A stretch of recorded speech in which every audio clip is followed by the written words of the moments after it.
make this as brief as it possibly can be. This might could dim the light. I'm gonna tell you a story. When we talk about what we do, the opportunity to bless others. But it works both ways. Last year we were able to take a young lady hunting named Brandi Knowles, and her story is remarkable, to say the least. I could give you a lot of background, but I'm just going to tell you as quickly as I can in condensed version what I learned, what many people learned. Me and JoJo got to learn firsthand. Let me tell you something about Brandi. Brandi was born with Down syndrome. She was from rural Arkansas, the mountain part of Arkansas, a bunch of hillbillies, good people. We met her, we took her hunting. She was an absolute blessing to be around. When Brandi was 3 years old, she wandered away from home. And it was wintertime. And I'm telling this story, I've heard it a couple of times, I'm trying to repeat it to the best of my ability. She wandered away late one afternoon, and this was 23 years ago, so cell phones and all weren't really around. Everybody gathered around as much as they could to start looking for this child. It was bitterly cold outside. Last time she was seen, all she had on was a diaper and a pair of tennis shoes, and they started looking for this child. They found one of her tennis shoes in a nearby river, a river that was much too broad for her to cross and survive, and on the best days, but certainly not when it was bitterly cold.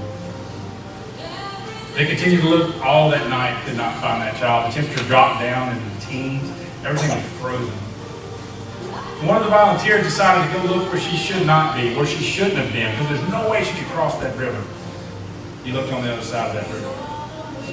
And the way he described it, her dad was saying this guy, this mountain man, this Arkansas mountain man, came up and got this big, long, Duck Dynasty beard before it was cool. And it was frozen, that ice, all that. When he brought Brandi back, he said he crossed that river, he could hear something, he looked over there, and just sitting on the ground, on the other side of the river, on this frozen ground, was the little redhead child, just sitting there. He said he went up to her, the ground, he had a picture, the ground was frozen all the way around this child, except where she sat. He said you put your hand on it, it was warm to touch. Her little feet, she lost her shoes, her little hand, after sitting outside all night long, in below freezing temperatures, was just pink and warm. That child was perfectly healthy. Remarkable story. And as we look back, as Joe and I got to look back, we got to meet him.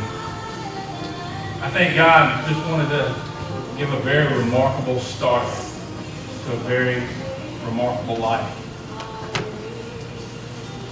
Brandi passed recently. And Joe and I were able to go to the funeral. What a privilege. We went up there in rural Arkansas. These people were just simple as they could absolutely do. And just a joy to be around. And we got to hear stories about Brandi Knowles. That from when she was very, very small, how she began to impact others. You got to understand, this is not a big community. And it's hard to fathom unless you were there and you heard the stories and saw the impact of the people. What an impact Brandi Knowles had on people's lives. The child was born with Down syndrome. She was born with what most people consider a limitation. And in the 26 years that she walked this earth, she impacted more people's lives than most any of us will ever do. Born into privilege, born with health, that lived to be 90 years old. If you saw this community, hundreds of people gathered at church, gathered at a wake. These people were just broken. They weren't broken. They knew where Brandi was. They weren't broken because she passed. They were broken because they didn't get to see her anymore. Because her very presence, every time you got around her, made you feel better. She had something good to bring into your life. How many of us do that? With everything that we have, that we hold to ourselves, the things that God blesses us with, that we hold to ourselves, that we put away in the bank, or that we put it down deep inside, that we don't, our emotions, our love, the way we care about people, that we hold for ourselves, or to a very select few. Brandi didn't have a lot to give. She never cured any disease. She never built anything. She never wrote any papers. As a matter of fact, when the pastor got up there, Brandi loved to write letters. As you can imagine, they were pretty simple. And she wrote a bunch of them. This pastor, now I may be young if I'm telling this right, Joe. He said, Brother John, I'm praying for you. You're doing a good job. Your hair is white. That was the end of that letter. And she wrote a bunch of them. Brandi wanted you to know that she loved you. She wanted you to know that she was praying for you. There was a pastor got up there was telling a story that he was in the hospital a couple of years ago. And they told him that he was not going to leave that hospital. That he was dying. And that he was going to die. Now, he had ate lunch with Brandi. Still, he was a bus driver, I understand, for quite some time. He ate lunch with Brandi every day. As he was in that hospital waiting to die, they brought him a phone. And it was Brandi. And I don't remember the pastor's name. We're going to call him John Smith. He said he picked up that phone, and Brandi said, John Smith?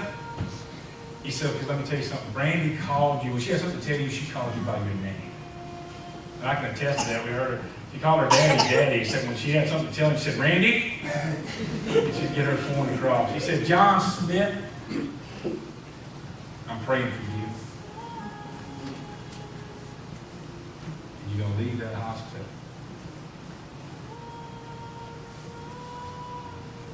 And man said he immediately began to feel better. He could feel a change come over him. And as testament to the fact that he lost that hospital, he was speaking at Randy's wake.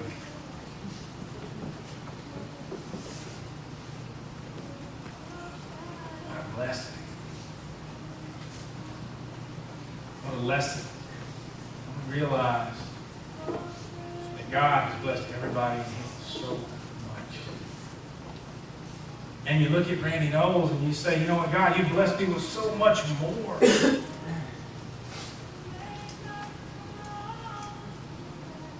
How many people have I impacted today? How many times this past week did I walk into someone's presence and they thought, oh, look, so-and-so here. Something good is about to happen. I'm going to hear something good. I'm going to feel good. Brandi had one thing to do. But it was love. And she gave all she had. She didn't hold anything back. Just a remarkable story. She had a dog that she had had for 12 or 13 years. When Brandi went in the hospital, she'd been there a few days, went back and forth.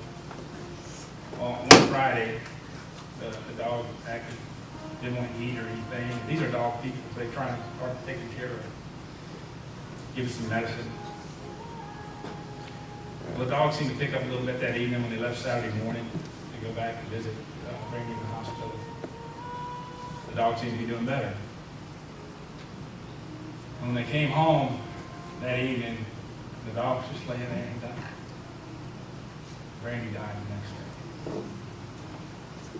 At her wake, the lady that had taken care of her whole life was her babysitter, but was also her aunt. Came up to the funeral, to the wake, walked up to the door, fainted, and died. I'm not saying we heard a lot. We heard, oh God knows Brandi needed. She loved that dog, so he brought the dog with her. Some people say God knew what a handful Brandi was, so he needed that babysitter to help him. I'm not trying to read anything near death. But you have to admit, it's remarkable. We're at that funeral. I've never felt so. Let me tell you what happened. That preacher got up there and He's talking about Randy being gone, there's no good people. We sometimes feel there's no good people left on this earth. And then he pointed to me and Joe. Sitting on that third pew, he said, let me tell you something. There are good people left on this earth. He pointed to me and Joe, he said, these people took Brandy hunt, because we all know that Brandy just wanted to kill a deer and go to the beach. And last year, right before she killed a deer, she went to the beach. He pointed Joe and I out as good people. I've never felt so wonderfully horrible in my life. To feel that much humbleness and humility without being humiliated. Joe and I both wanted the pew just to open up the swallow so we're not worthy. Because Joe and I both know that we're not good people. We're not. But God allowed us to do a good thing.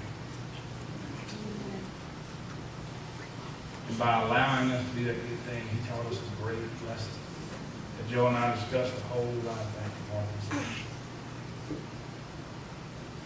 What are we doing with what God has given us? The day before Brandy passed, they videoed her in her hospital bed. This is it.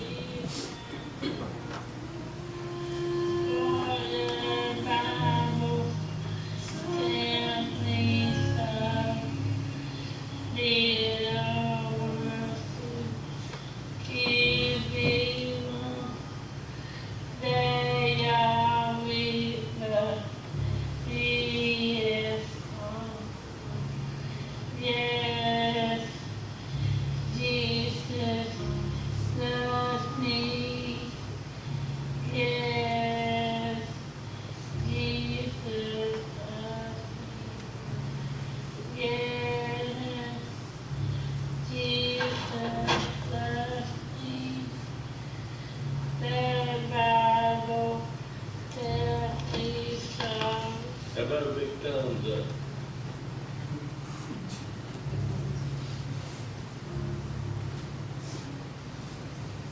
I'll turn this over to Brother Jeremy, but I'm going to ask you one more time. Because I've asked myself this question many times since. What are you doing with what God has given you?